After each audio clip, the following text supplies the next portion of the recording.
No.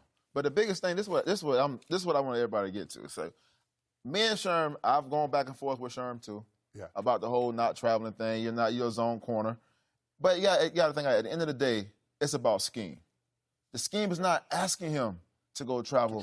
To go to this receiver or go to the receiver. The scheme is not asking him to always play man-to-man. The scheme, he's doing exactly what he's being coached to do. And I think everybody need to realize that we don't have to sit here and argue, who's the best quarterback. Who cares anymore? If the man is out there doing his job every single day, week in and week out, that's all that should matter. Like, me and Sherm have had a sit-down conversation. I just like, you know what? I get what you're saying now. You don't have to travel. So you're doing. I travel, but that was what was asked of me. Right. Like, at the end of the day, me and Revis, it was either one a week I had the number one receiver, Revis had the number two. He had the number one, and I had the number two. That's what was asked of us in that defense. They're not asking Sherm to do that. They're asking him to play his zone, do what you're supposed to do. When we call the man-to-man, play it to your best. That's wait it. a second.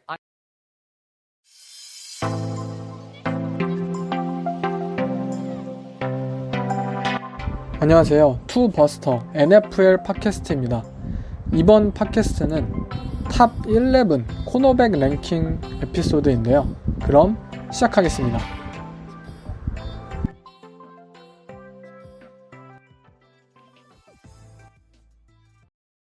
Breaking news here into our newsroom earlier this morning. Ian Rappaport and Tom Pelissero had it for you first. And here it is. Kyler Murray's deal is done. 먼저 코너백 탑 11 랭킹을 하기 전에 리그의 가장 큰 뉴스였죠. 얼마 전 있었던 카일러 머레이와 애리조나 카디널스의 연장 계약에 대해서 한 말씀을 하겠습니다. 먼저 저희가 이 뉴스를 접했을 때 새벽에 딱 접했는데 이 소식과 이 계약의 규모를 보자마자 애리조나 카디널스는 정말 뭐 됐구나 라고 생각이 들었어요. 물론 카일러 머레이가 한국인의 피가 흐르기도 하고 본인도 또한 한국의 애정을 가지고 있고 또 국내 팬들도 많겠지만 객관적으로 말씀을 드릴게요. 카일러 머레이는 이 계약에 대한 가치가 없는 선수예요. 카일러 머레이가 체결한 계약 내용을 보자면 5년간 230밀리언 달러 계약을 체결했고 개런티 금액은 160밀리언 달러 계약을 체결을 했습니다. 평균 샐러리가 46.1밀리언 달러로 지금 랭킹 2위예요. 1위는 에런 로저스 그리고 패트릭 마홈스가 가지고 있고 드션 왓슨보다도 많고 조시 알렌보다도 많고 얼마 전 계약을 체결한 데릭 카나, 매튜 스태포드, 프레스캇 이러한 선수들보다 많아요.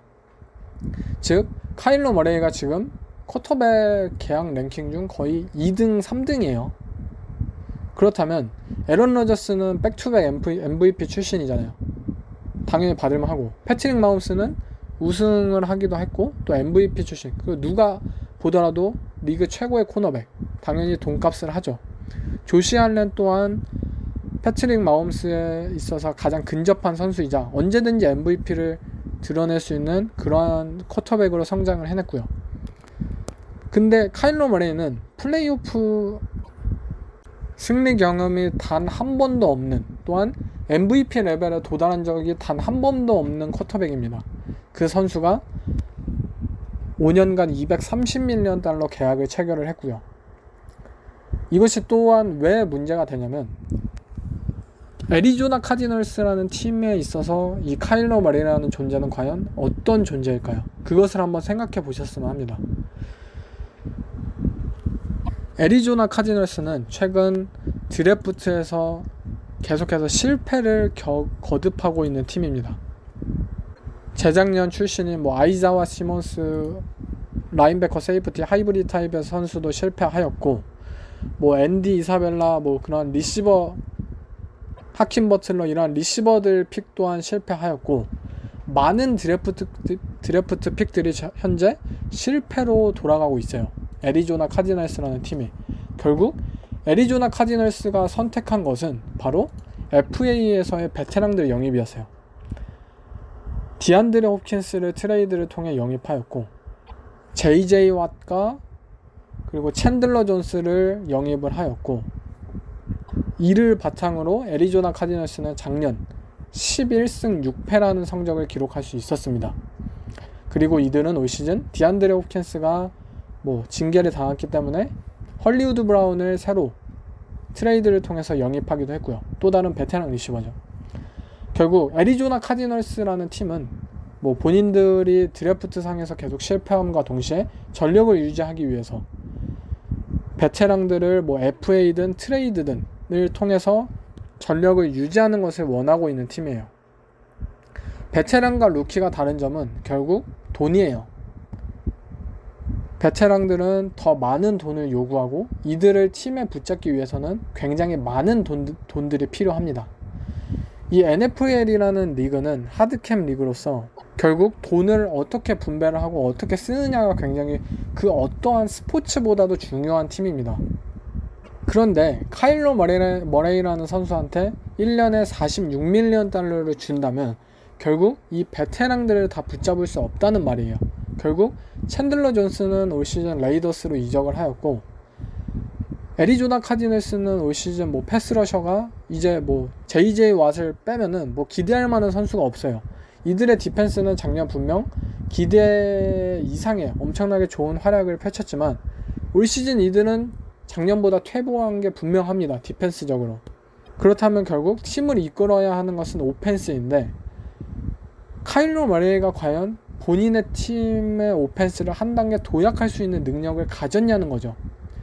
에런 로저스가 본인의 리시버들이 쉐셔도 톰 브래디가 2020년 뉴잉글랜드 페이트리어츠의 리시버들 2019년이죠. 페이트리어츠의 리시버들이 엉망이어도 꾸역꾸역 오펜스를 이끌어가고 플레이오프에 진출했던 것을 카일러 머레이가 과연 할 수 있느냐는 거예요. 카일러 머레이는 아직까지는 리시버들을 한 단계 도약해주고 발전시켜 성장해줄 수 있는 쿼터백이 아니에요. 반면에 본인이 도움을 받아야 하는 쿼터백이에요. 그런 쿼터백에게 있어서 이렇게 막대한 계약을 체결했다는 것을, 안겨주었다는 것은 분명 애리조나 카디널스에게 있어서 굉장히 큰 실수라고 저는 생각이 들고, 이 계약이 체결될 수 있었던 가장 유일한 이유는 바로 애리조나 카디널스의 GM인 스티브 카임에게 있다고 생각이 들어요. 스티브 카임은 조시 로젠을 1라운드에서 뽑은 단장인데, 조시 로젠이 버스트로 판명 나자마자 이 선수에게 그냥 빠른 포기를 함으로써 다음 시즌 전체 1픽으로 카일러 머레이를 뽑음으로써 본인의 GM 잡을 유지할 수 있었어요. 결국 스티브 카임에게 있어서 카일러 머레이는 본인이 GM 잡을 계속 유지할 수 있는 유일한 이유였던 거예요. 결국 본인의 GM 잡을 계속 유지하려면은 카일러 머레이를 결국 계속해서 팀에 붙잡고 있어야 한다는 거예요. 왜냐면 애리조나 카디널스라는 팀이 이 머레이에게 있어서 레버리지가 부족했던 점은 단 한 곳도 없었어요. 이 장기 계약의 키는 저는 머레이에게 있지 않았다고 생각이 들어요. 바로 카디널스에게 있었어요. 왜냐? 연간 46밀리언 달러를 줄 거면 조시 알렌이나 패트릭 마홈스급의 활약을 보여주고 계약을 체결했었어야 돼요.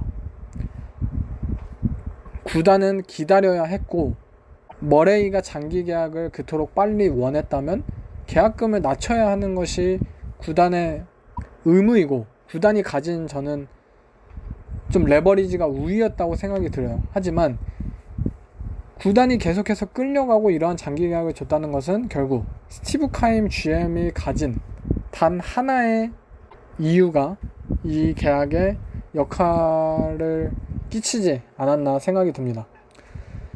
단순히 플레이적인 능력뿐만 아니라 저는 카일러 머레이가 리더로서 전혀 이 풋볼팀에 있어서 큰 영향력을 끼치지 않고 있다고 생각이 들기 때문에, 여러분들도 카디널스의 플레이오프나 카디널스 프라임타임 경기를 보신 분들은 아시겠지만, 플레이가 잘 진행이 되지 않거나 했을 때 카일러 머레이는 항상 고개를 절레절레 하거나 또는 손을 뻗으면서 바디랭귀지를 계속해서 해요. 본인이 불만을 드러내는 바디랭귀지를 계속 뿜어냅니다. 이러한 것들이 톰 브레이디 또한 태블릿을 부수기도 하고 리시버들에게 소리를 지르면서 하기도 하면서 긍정적인 뭐 리더십으로, 긍정적인 경쟁심으로 이어지기도 하지만 카일러 머레이의 이러한 바디랭귀지는 부정적인 역할을 끼치는 경우가 굉장히 많았어요. 결국 본인이 팀의 리더이자 돈을 가장 많이 받는 쿼터백이라면 본인이 그 플레이에 대한 결과와 책임을 져야 하지만 카일러 머레이는 아직까지 그러한 모습, 리더로서의 모습을 한 번도 보여준 적이 없습니다. 그렇기 때문에 저는 종합적으로 이 계약은 분명 향후 애리조나 카디널스의 프랜차이즈를 파괴할 수 있는 그러한 계약이라고 생각이 들어요.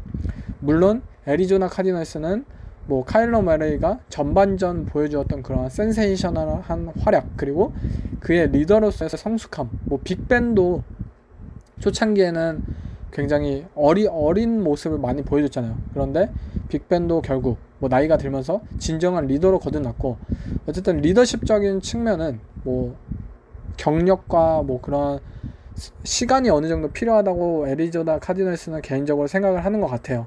어쨌든 팀은 종합적으로 이 카일러 머레이의 잠재력과 발전 가능성에 더 많은 기대를 걸고 이 계약을 체결한 것 같고요. 예전에 패트릭 마홈스의 10년간 뭐 5억 달러 계약이 체결됐을 때 막 정말 충격적인 계약이었잖아요. 이러한 계약 자체가 체결되었다는 게 정말 충격적이고 정말 뭐 보기 힘든 계약이 될 거다라고 생각이 들었었는데, 그 당시에도 나왔던 말들이 이거였어요. 패트릭 마홈스의 계약은 불과 한 3, 4년 후에는 해자 계약으로 바뀔 것이다 라고들 일부에서는 말들이 나왔어요. 근데 단 1년 만에 패트릭 마홈스의 계약은 해자 계약이 돼가고 있습니다. 왜냐면 카일러 머레이가 46밀리언 달러, 뭐 드션 하슨이 46밀리언 달러, 모두가 기본으로 40밀리언 달러를 깔고 가고 있어요. 패트릭 마홈스 뭐 50밀리언 달러 받는 거 해자예요. 불과 1년 만에 이러한 재평가가 이루어지고 있다는 게 저는 사실 놀랍고, 리그의 이러한 셀러리적인 판도가 굉장히 이렇게 갑작스럽게 변화하고 있다는 것에 조금 놀랍기도 합니다. 자, 그러면 어쨌든 카일러 머레이의 장기 계약에 대한 뉴스는 이 정도로만 진행하고요. 이제 다음 코너백 탑 11 랭킹을 바로 진행해 보겠습니다. Richard, let me ask you the final play. Take me through it. Well, I'm the best corner in the game. When you try me with a sorry receiver like Crabtree, that's the result you're going to get. Don't you ever talk about me. 얼마 전 코너백 최고 계약을 터뜨린 덴젤 워드, 5년간 102.5밀리언 달러였죠.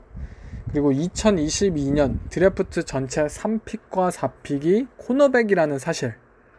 이번 오프시즌 디반테 아담스, 뭐 타이릭 힐, 쿠퍼컵, 크리스찬 컬크 등 대부분의 리시버들이 대박 계약을 터뜨리면서 리시버 마켓 자체가 커지면서 리그의 판도가 요동치고 있습니다. 그리고 리시버의 대척점에 있는 포지션인 코너백들 또한 높은 가치를 받고 있습니다.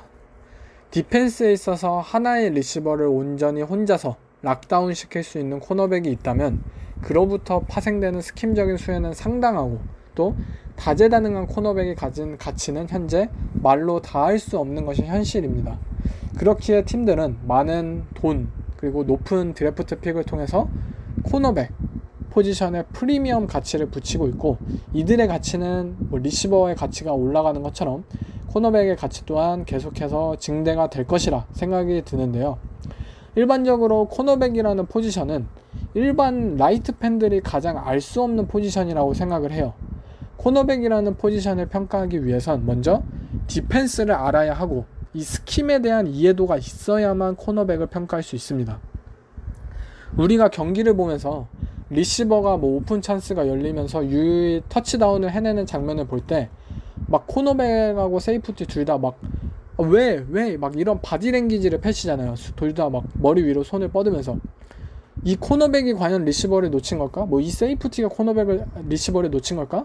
이 리시버는 어떻게 해서 와이드 오픈이 되었을까 등 이런 이해하기 힘든 물음들은 결국 디펜스를 그리고 스킴을 알아야만 알 수 있기 때문인데요.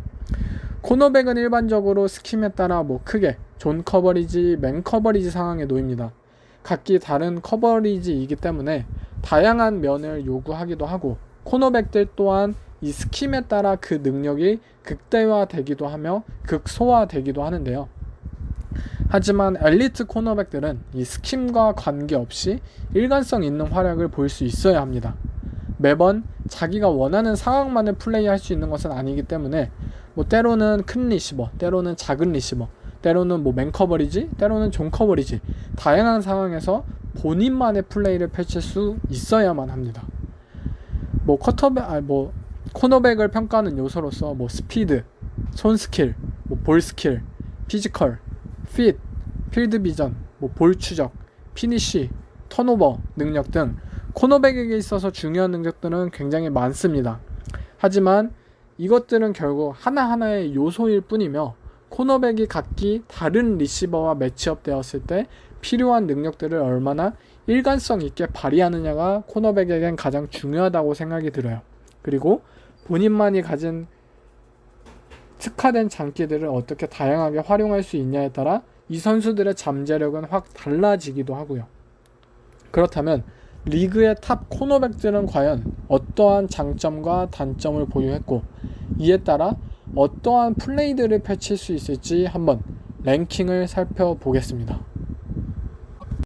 그럼 이제 탑 11 코너백 랭킹을 시작하겠는데요. 가장 먼저 꼽힌 전체 11위의 코너백은 바로 덴버 브론코스의 코너백인 패트릭 설테인입니다. 올프로 퍼스트 코너백 출신의 아버지를 가진 이 패트릭 설테인 주니어는 아버지와 마찬가지로 올프로 코너백의 자질을 가졌음을 작년 확인해 주었는데요. 덴버 브론코스에서 루키 시즌을 완벽하게 보낸 설테인은 앞으로가 더욱더 기대가 되는 코너백이고 또 덴버 브론코스라는 명문팀, 좋은 팀에서 뛴다는 사실은 더 큰 기대를 걸게 되는 것 같습니다.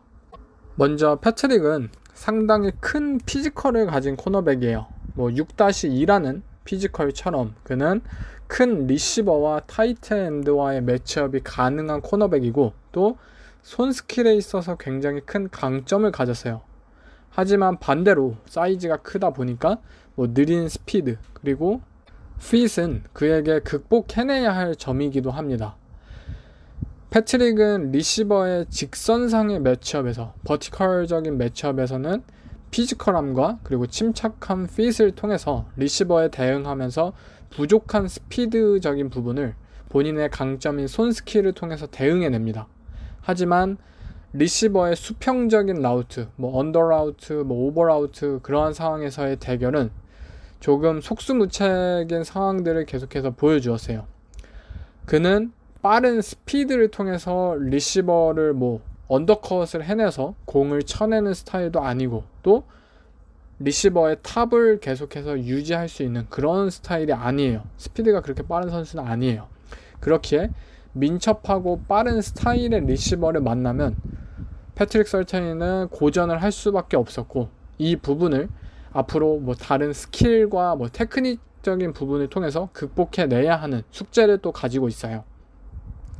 물론 패트릭은 분명 이러한 피지컬적인 강점을 가졌기 때문에 50-50 공중볼 경합에 있어서 어느 정도 강점을 가지기도 했습니다.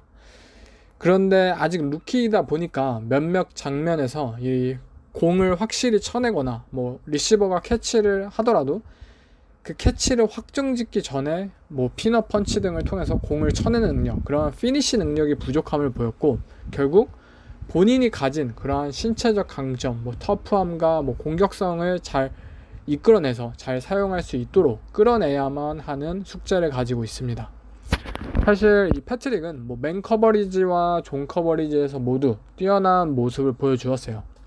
그는 맨 커버리지 상에서는 보여줄 수 있는 그런 피지컬적인 능력 그리고 존 커버리지 상에서는 특히 이 쿼터백을 읽는 능력이 있어서 굉장히 특화되어 있습니다. 쿼터백의 의도를 읽을 줄 아는 선수예요. 패트릭 설테인의 작년 시즌 인터셉션과 패스 디펜디드 개수를 보면은 쿼터백을 잘 읽고 그 결과로 나타나는 경우가 이어졌었고 이렇게 좋은 그리고 맨을 오갈 수 있는 다재다능함을 가졌다는 점은 분명히 팀에 있어서 특별한 요소입니다. 이 선수가 가진 강점이에요. 사실 작년까지 덴버의 감독이었던 이 빅 판지오 감독의 밑에서 루키 시즌을 보낸 패트릭은 사실 정말 좋은 시즌을 보냈어요. 왜냐? 이 판지오 감독의 디펜스는 스킴상 굉장히 어려운 디펜스 구조를 가지고 있어요. 두뇌적인 면과 피지컬적인 면 모두 수준급의 레벨이 필요한 디펜스이기 때문에 이 루키 코너백으로서는 쉽지가 굉장히 어려운 환경이에요. 사실 솔직히 말하자면. 그런데 패트릭은 이 어려운 환경 속에서도 루키 시즌에 프리시즌을 선발로 뛰었을 정도로 준비가 이미 되어 있었던 완성된 루키의 모습을 보여주었다는 것이에요. 그리고 그 속에서 시즌이 진행되면서 괄목할 만한 성장을 보여줬다는 점은 굉장히 인상적입니다. 시즌 초에 이 패트릭 서테인은 분명 본인 1라운드 출신의 탑10 코너백 픽의 출신이기 때문에 굉장히 자신감이 항상 찬 모습이었어요. 하지만 너무나도 자신감이 차 있기 때문에 그만큼 스킬적으로 미숙했던 것도 사실입니다. 시즌 초의 경기를 보면은 원래 코너백은 항상 리시버의 힙을 보면서 리시버의 힙이 먼저 열리는 것을 보고 나서 반응을 해야 돼요. 왜냐면 단지 상체나 머리만 보고 본인이 코너백이 그것에 대응하기에는 너무나도 페이크가 많기 때문에 요새 리시버들은 너무나도 이런 쪽으로 뛰어나고 스킬들이 발전이 되었기 때문에 힙을 속일 수는 없어요. 그렇기 때문에 리시버의 힙을 보면서 커버리지를 펼쳐야 하지만 리시버보다 이 본인의 힙이 먼저 열리는 경우가 굉장히 많았어요. 패트릭 서테인의 경우에는 리시버는 당연히 코너백이 힙이 열리면 그 반대 방향으로 바로 라우트를 전환하면은 자연스럽게 세퍼레이션이 열리게 돼요. 결국 이러한 테크닉적인 부분에서 이 패트릭 서테인은 분명 시즌 초에 부족한 모습을 보였고 이 공격성과 안정성 사이에 있어서 그 밸런스 조절에 실패하였고 이 부분에 있어서 큰 개선을 이루어냈어야만 합니다. 하지만 이러한 우려는 시즌이 거듭날수록 사라졌습니다. 패트릭은 본인의 이 핏을 침착하게 만드는 데 성공하였고 본인의 힙을 감추는 데도 성공을 하였고 점점점 더 안정적이며 신중한 플레이를 펼치게 되었고 결국 리시버의 입장에서는 굉장히 상대하기 까다로운 상대로 변모하게 되었어요.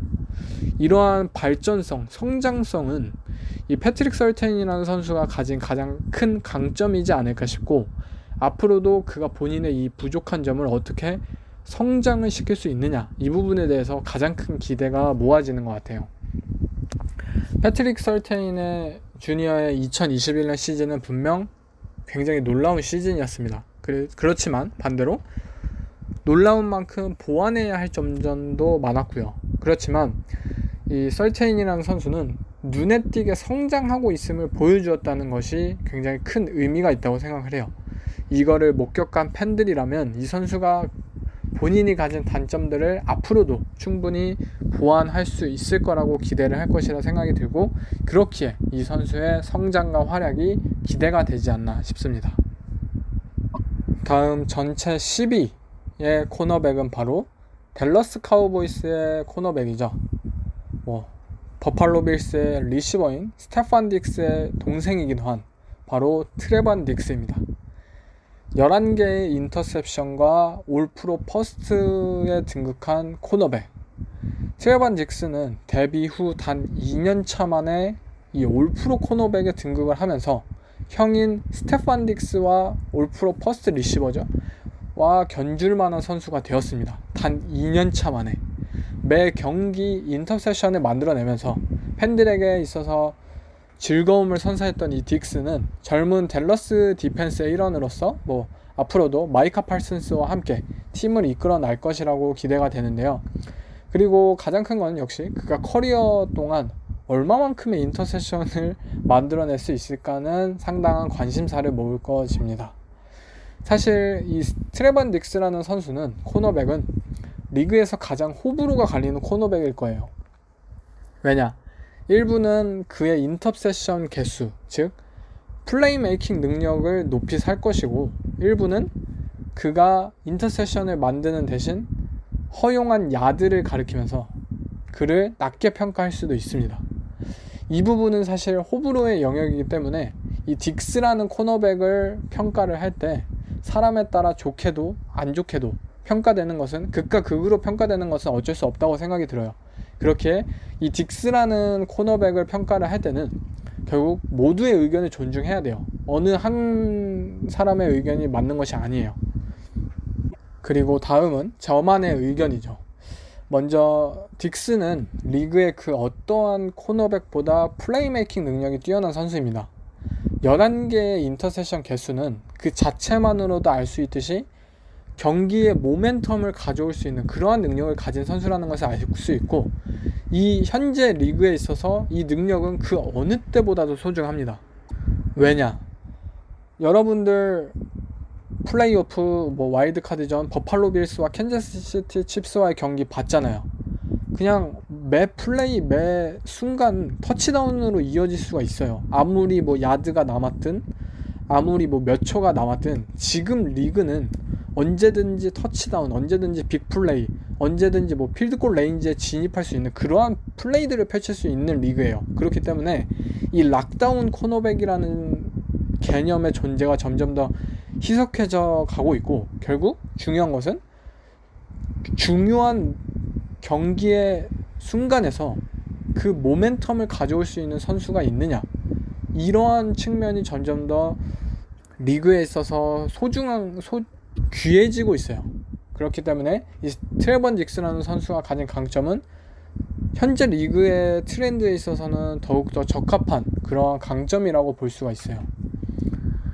어쨌든 이 트레번 딕스는 이 큰 피지컬 그리고 긴 팔을 통해서 상대 리시버와의 캐치 경합에 있어서 우위에 설 수 있는 몇 안 되는 코너백이고, 또 본인의 뛰어난 볼 스킬과 함께 뛰어난 생산력을 만들어낼 수 있었는데요.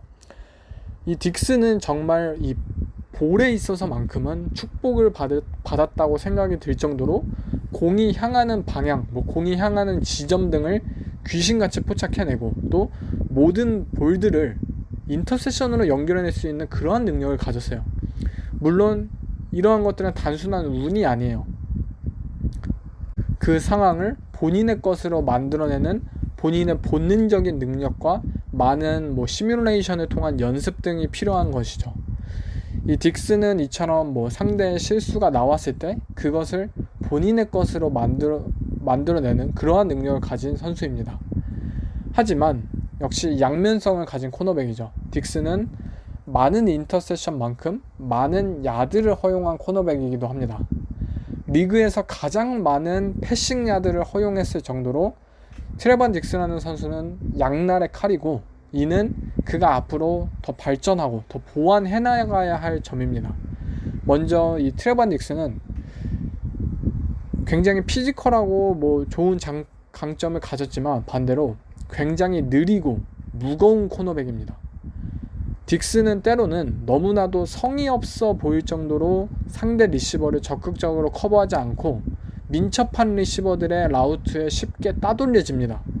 리시버의 보통 라우트 능력이 뛰어난 리시버의 더블 무브에 무조건 당한다고 보면 될 정도로 딕스의 민첩성은 형편없고 느립니다.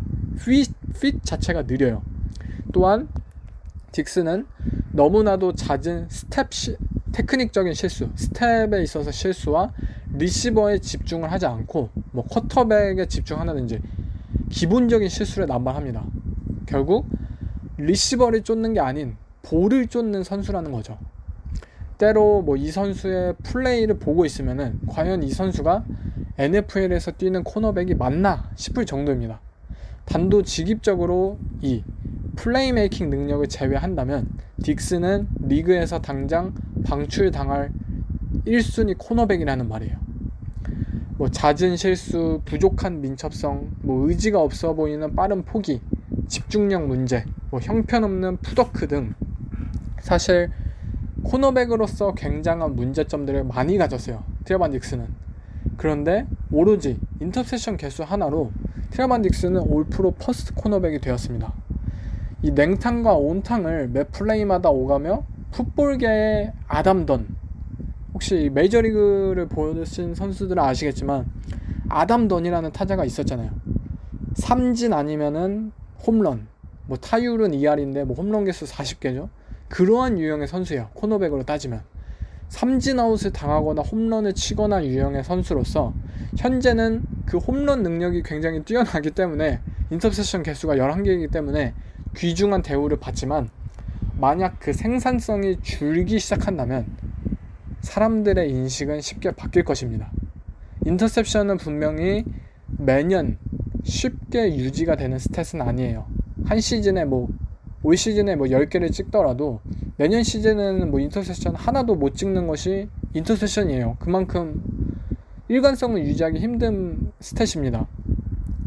매 플레이, 매 드라이브, 매 경기, 인터셉션보다 중요한 것은 이러한 순간에 기복 없이 일관성 있는 모습을 보이는 것이 더 코너백에겐 중요할지도 모릅니다.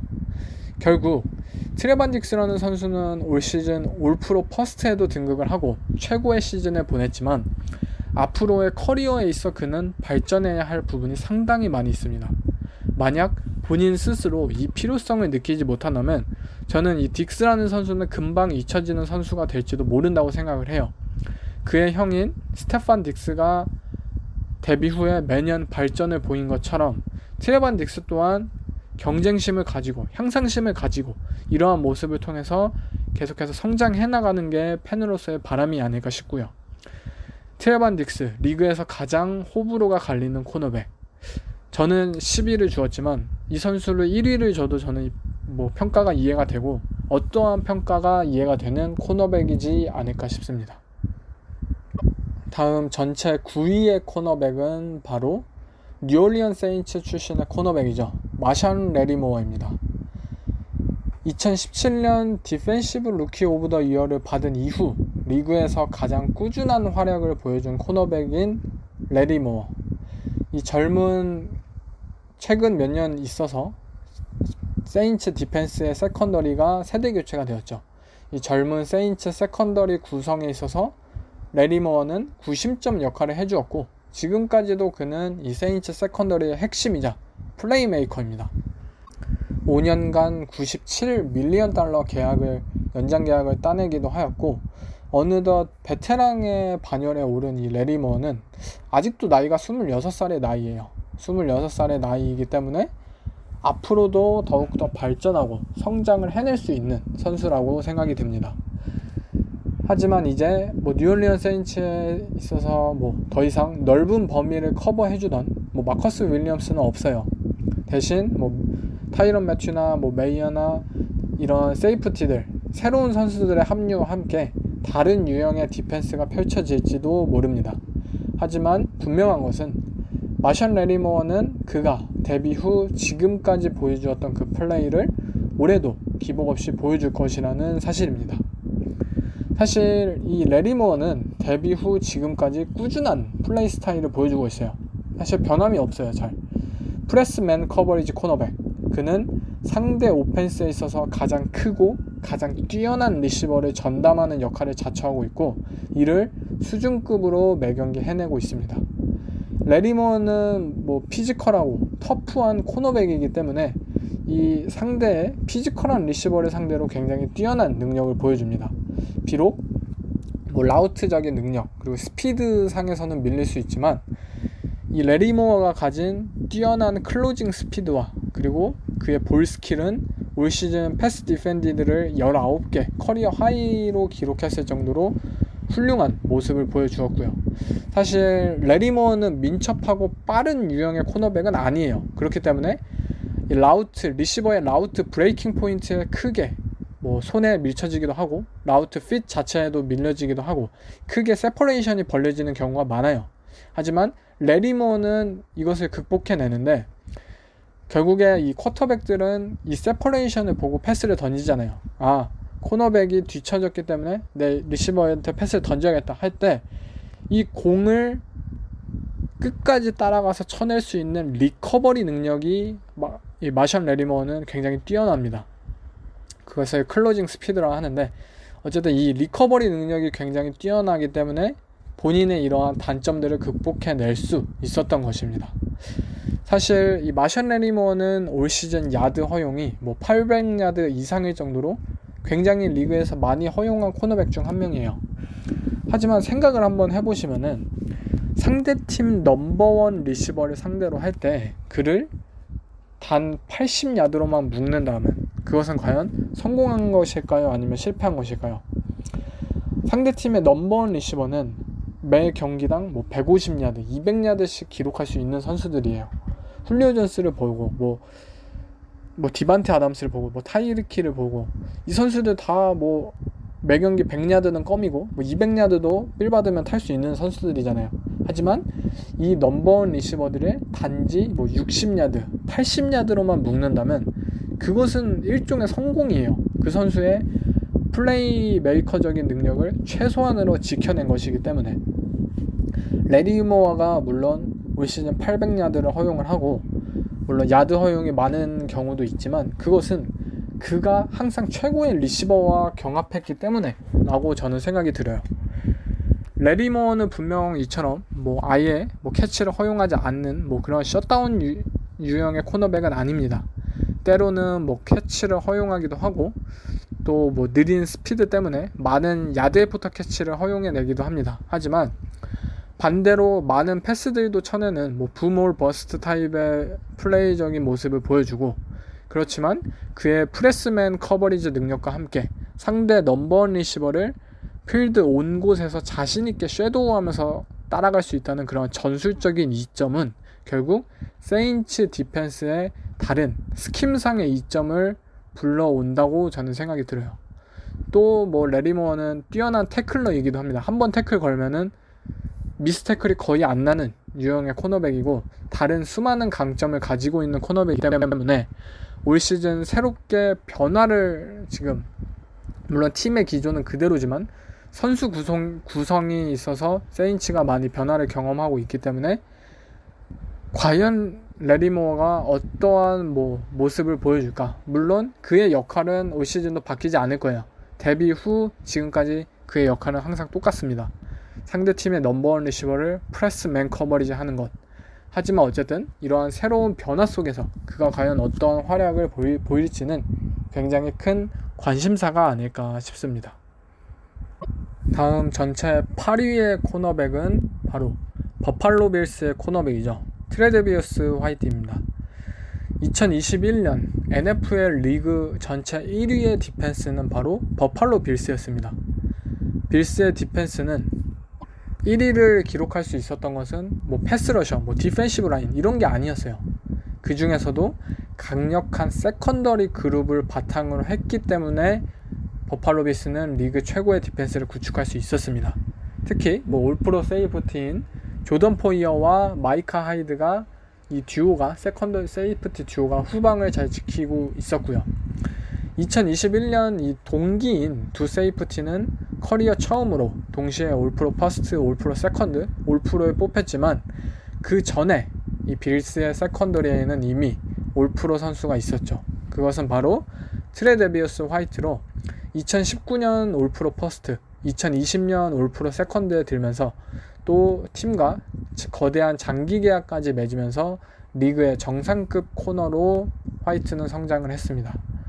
2021년 화이트는 물론 하반기 부상으로 인해서 이 퍼포먼스를 지속할 수는 없었지만 올 시즌 뭐 본 밀러의 합류와 함께 더 강해진 빌스 디펜스와 함께 올해도 화이트는 좋은 모습을 보여줄 것이라고 생각이 되네요.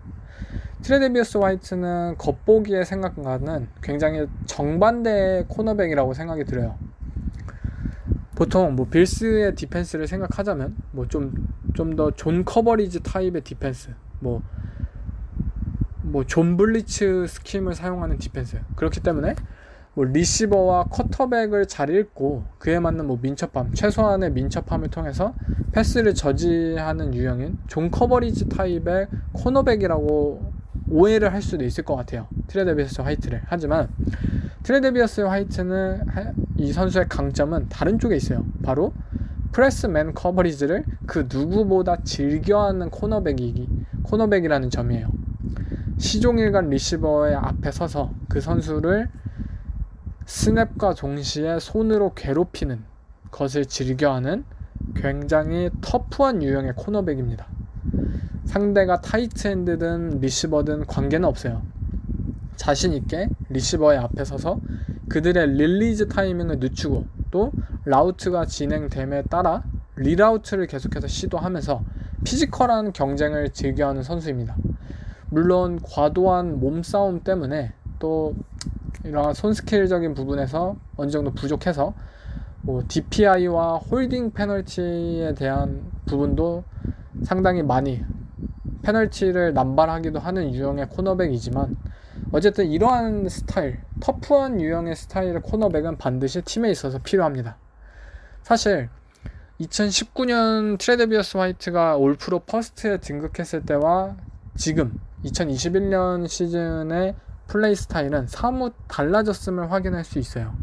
몇 년 전에 화이트는 좀 더 존 커버리지에 어울리는 코너백이고 그에 맞는 스킬과 그에 맞는 플레이 스타일을 보여주었다면 지금은 화이트는 확실한 맨 커버리지 코너백이 되었어요. 아마 이 플레이 스타일의 차이는 저는 빌스 디펜스의 변화에 있지 않을까 싶습니다. 왜냐? 그 당시에 빌스 디펜스는 물론 좋은 디펜스이긴 했지만 리그의 상위권 디펜스는 아니었어요. 하지만 지금 버팔로 빌스의 디펜스는 리그 최상위권 디펜스잖아요. 거기다 올 프로 세이프티 2명이 있습니다. 후방에. 그렇기 때문에 후방에 2명의 올 프로 세이프티, 필드 온 곳을 커버 쳐줄 수 있는 세이프티가 있으면 코너백들은 이 후방을 믿고 자신있게 공격적으로 플레이를 펼칠 수 있습니다. 내가 실수하더라도 맨 커버리지 하다가 실수하더라도 뒤에 개쩌는 선수들이 있는데 이 선수들이 다 커버 쳐줄 건데 당연히 내가 공격적으로 해야지 라는 마인드셋 덕분인지 이 트레 화이트는 더욱더 공격적인 플레이 스타일을 펼칠 수 있는 것이고 이 다양한 플레이 스타일을 경험함과 동시에 이 트레데비어스 화이트는 더욱더 완벽한 유형의 코너백이 되었고 이는 그에게 있어서 굉장히 큰 자산이 앞으로 되지 않을까 싶습니다. 사실 너무나도 공격적인 유형의 코너백이 되어서 그런 건지 모르겠지만 트레데비어스는 지금 태클링 부분에서 굉장히 많이 퇴보했습니다. 미스 태클을 물론 컬리지에서 컴바인 드래프트에 나올 당시에도 태클링 능력에 있어서 좀 의문을 가졌던 선수이긴 하지만 2021년 그가 보여준 태클링 능력은 굉장히 리그 최하위권의 모습을 보여줬어요. 수많은 미스 태클 실수들을 내고 태클에 대한 노력 자체가 부족해 보이는 모습도 선보였어요. 물론 이 또한 세이프티들, 어차피 내가 태클 놓쳐도 세이프티들이 해줄 거 아니야? 물론 이러한 믿음으로써 생긴 결과물인지는 모르겠지만 어쨌든 이 트레데비스 화이트는 뭔가 본인의 이 올 프로 시즌에 비하면 2021년 시즌은 무언가 나사가 하나 빠진 그러한 시즌의 모습을 보여주었습니다. 원래도 엄청 빠른 선수는 아니었지만 충분히 대응 가능한 민첩함을 통해서 리시버를 커버했지만 최근에 리시버들의 갑작스러운 방향 전환, 라우트 능력에 있어서 크게 뒤처지는 모습을 종종 보이기도 하였고 스피드적인 부분에서도 상당히 조금 우려가 되는 모습을 보이기도 했어요. 이 트레 화이트는 분명히 리그 정상급 코너백입니다. 빌스 디펜스가 지금처럼 정상급 궤도에 오르기 전에 화이트는 뛰어났고 더욱더 계속해서 팀을 이끌던 선수였습니다. 현재 이 빌스의 디펜스가 리그 최강이 되었고 팀 동료가 올 프로에 등극하자 화이트는 조금 주춤하는 모습을 보이고 있어요. 하지만 이 트레 화이트는 아직도 젊고 또 그의 팀은 이제 그를 뒷받쳐 줄 수 있는 훌륭한 팀이 되었습니다.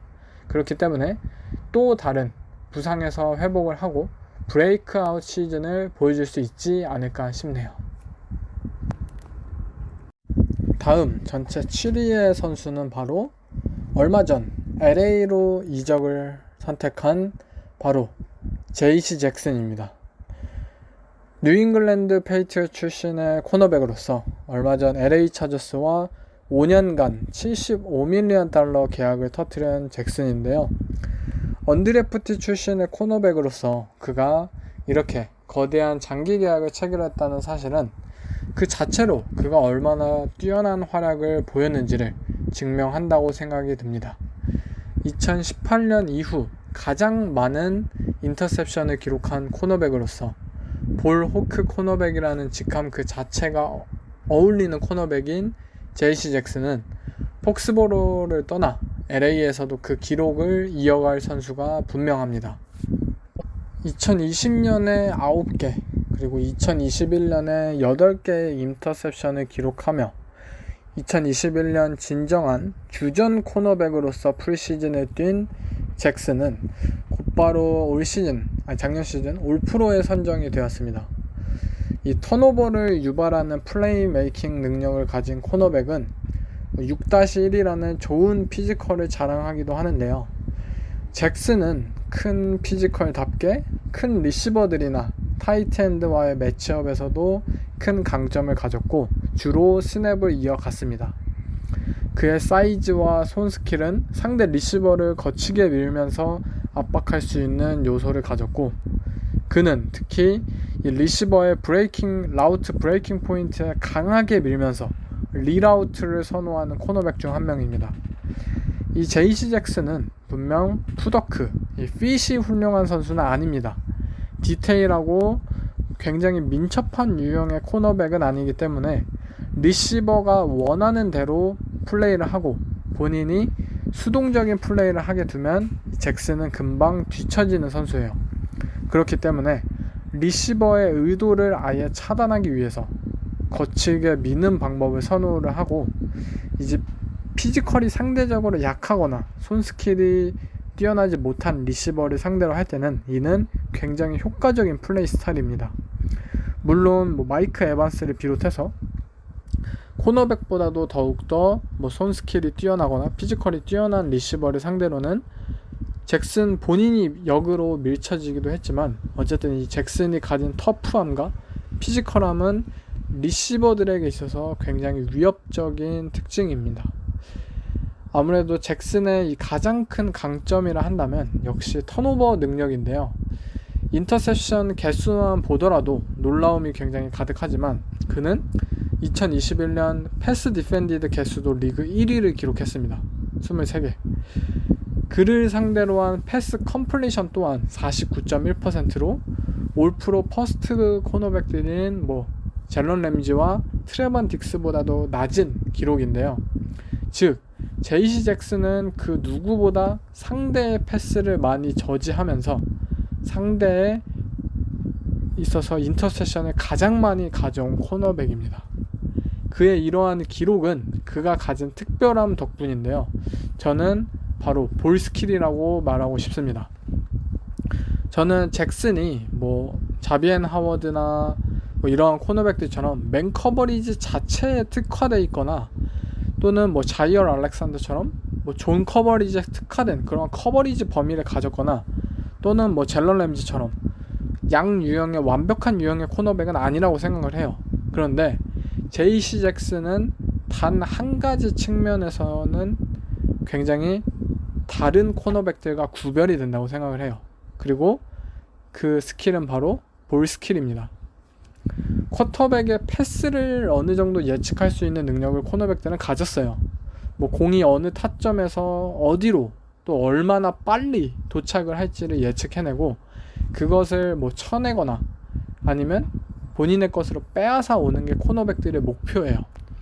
문제는 리시버를 쫓아다니면서 그를 방해하고 그를 이겨내면서 공을 쳐내거나 공을 빼앗아 오는 거, 이러한 행동을 해야 하기 때문에 힘든 거예요. 뛰어다니면서 그것까지 해내야 돼요.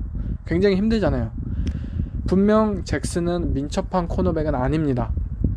하지만 그는 이 볼에 관해서는 그 누구보다 뛰어나기 때문에 캐치를 허용하더라도 공이 빠질 정도로 피넛 펀치를 성공시키거나 또는 아슬아슬하게 공을 터치해서 쳐내거나 또는 인터셉션을 만들어내거나 결국 결과물들을 만들어내는 거예요. 이 피니쉬 능력에서 굉장히 뛰어나고 결국 리시버 입장에서 이 플레이가 끝마쳐질 때까지 방심할 수 없는 그러한 피로감을 가진 상대라고 볼 수 있습니다. 잭슨의 이 강점은 저는 사실 이 뉴잉글랜드 페이트리어츠에서 특화될 수 있었다고 생각을 해요. 그의 21년 인터셉션 장면을 모아보시면 아시겠지만 모든 인터셉션이 본인의 힘으로 만들어낸 것은 아닙니다. 뭐 대부분의 코너백이 그렇겠지만 리시버의 뭐 손에 튕겨나간 패스를 잡아내거나 아니면 뭐 같은 팀원이 쳐낸 공을 뭐 잡아내거나 일종의 과대평가된 인터셉션 또한 많다고 볼 수가 있어요.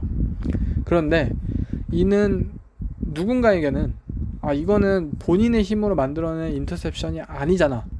너가 온전히 리시버와 1대1 하다가 만들어낸 것이 아닌 그냥 우연으로 만들어낸 거 아니냐.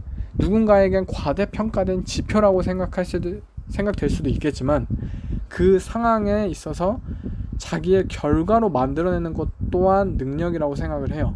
이는 팀 뉴잉글랜드의 기조와 연결이 됩니다. 모든 상황, 모든 플레이마다 준비가 되어 있어야 한다는 점. 펌블이 발생하더라도 그걸 리커버리 하는 것은 운이 아니에요.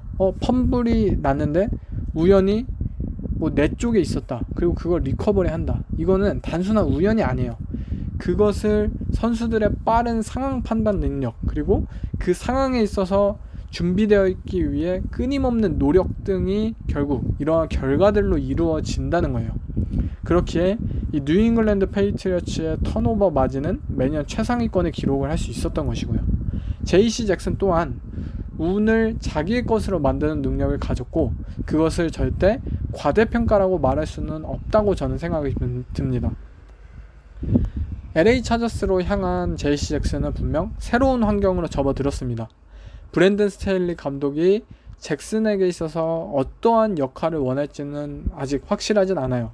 뭐 다재다능함이라기보다는 이미 뭐 더윈 제임스라는 다재다능한 세이프티를 가졌기 때문에 또는 뭐 플레이메이커 또는 뭐 확실한 아웃사이드 코너백을 원할지도 모르기 때문에 뭐 그를 영입했을 수도 있어요.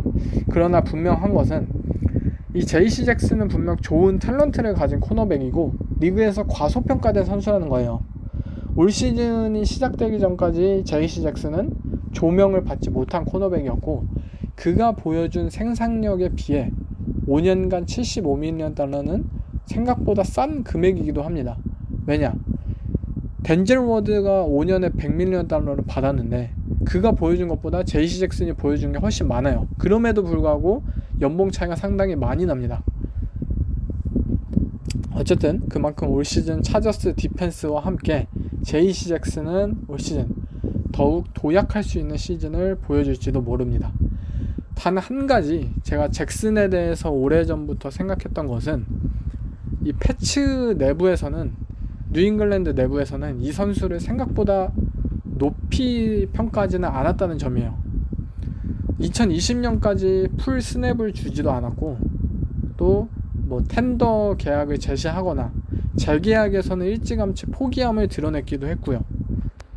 이 부분에 대해서 저도 매년 뭐 의문을 가지고 궁금한 점이었는데 제가 이 선수의 필름을 보면서 들었던 생각은 이 JC 잭슨은 결국 테크닉보다는 본능적인 감각을 앞세운 선수이기 때문이지 않을까라고 생각이 들었어요. 문득 든 생각입니다. 아무튼 이에 대한 해답은 언젠가 드러나겠지만 이 JC 잭슨의 차저스에서의 활약은 분명히 기대가 됩니다. 다음 전체 6위의 코너백은 바로 클리블랜드 브라운스의 코너백이자 역대 최고 계약을 얼마 전 체결한 덴젤 워드입니다. 코너백 역사상 최고의 계약을 체결한 워드, 이 램지의 계약을 아슬아슬하게 넘긴 워드는 브라운스로부터 화끈한 계약을 받게 되었고 리그 탑 코너백으로서의 이름을 날렸는데요.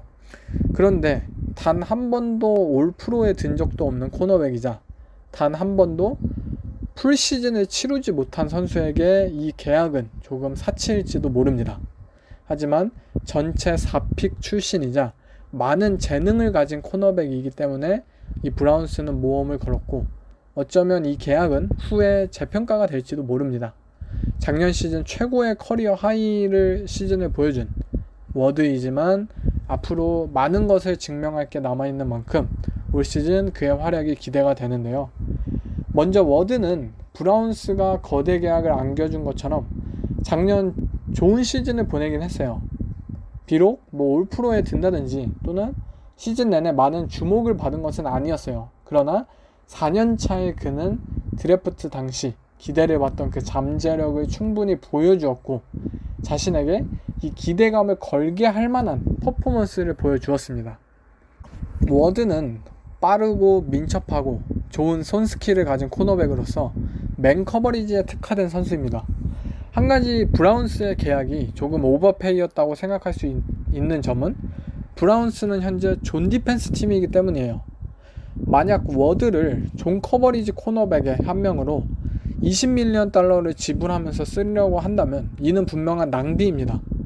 워드는 프레스 맨 커버리지 상황을 즐기면서 본인의 강점을 드러낼 수 있는 선수이기 때문에 이 브라운스의 존 디펜스와는 조금 궁합이 좋지 않다라고 생각을 했었어요.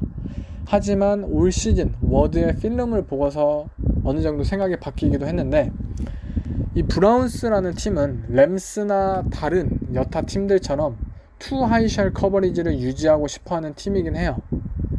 그렇지만 덴젤 워드는 이러한 상황에서 3x1 트리 포메이션 상황에서 백사이드 X 리시버를 프레스맨 커버리지 한다든지 본인만이 가지는 역할이 있어요. 맨 커버리지처럼 가지는 역할이 있어요.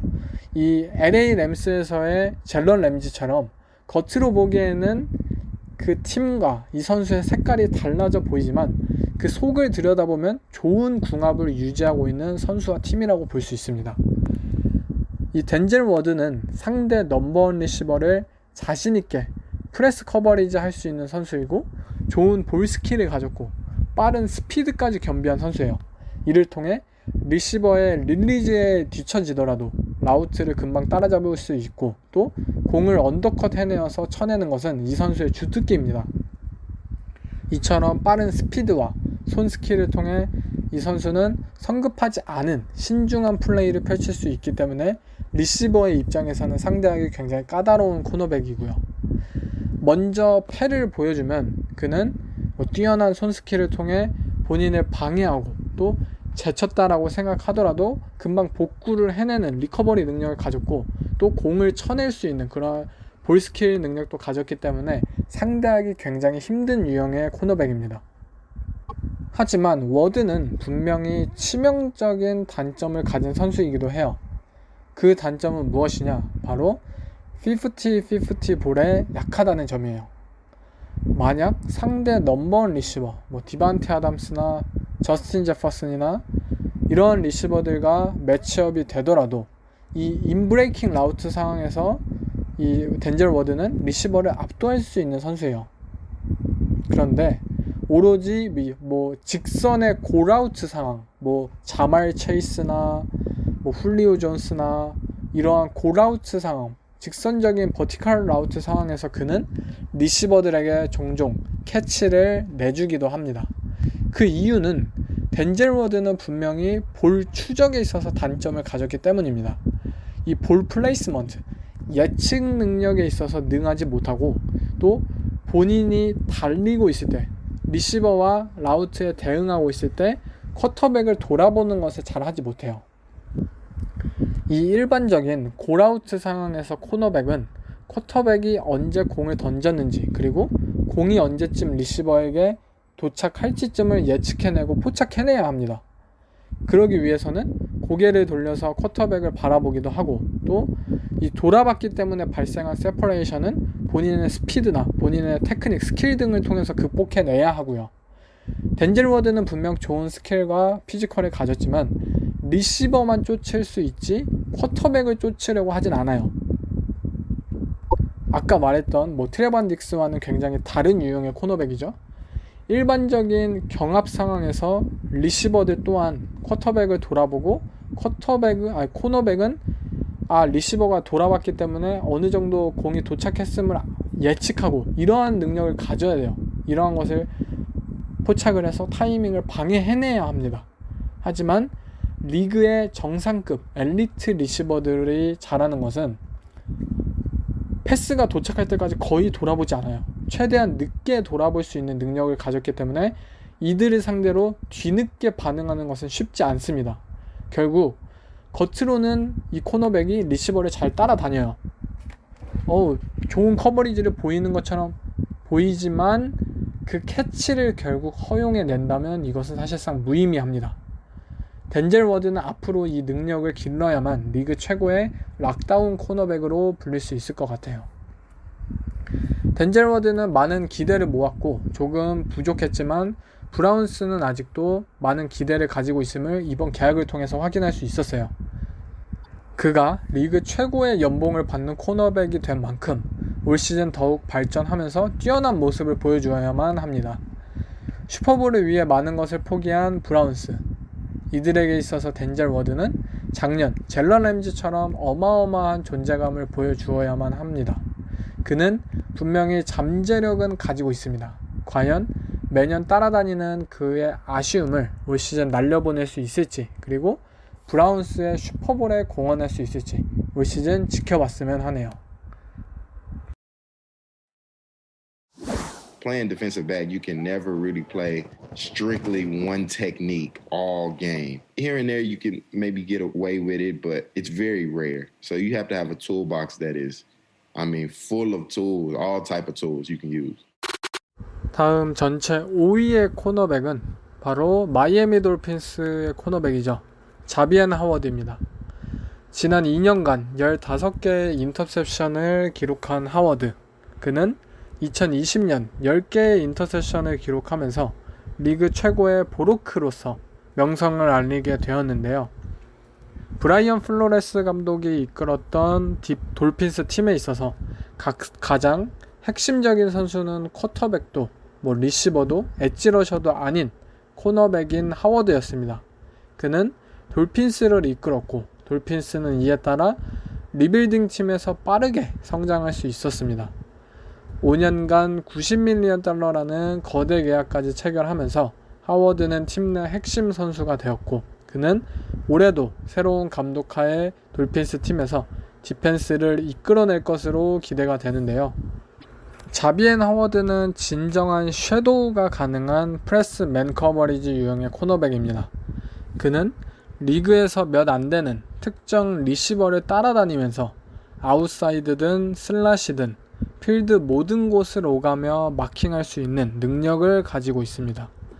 돌핀스는 그를 믿고 자신있게 프레스 맨 커버리지 상황에 두면서 이를 통해 투 하이셜 커버리지를 유지한다든지 특정 리시버를 더블 커버리지 한다든지 또는 블리츠를 가한다든지 등 스킴상의 이점을 얻을 수 있었는데요.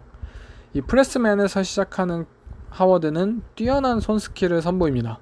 상대 X, Z 리시버를 상대를 할 때 릴리즈 시작부터 하워드는 손을 통해서 리시버를 밀치며 라우트를 방해하면서 리시버의 브레이킹 타이밍에 리라우트 시키는데 굉장히 탁월한 능력을 가지고 있습니다.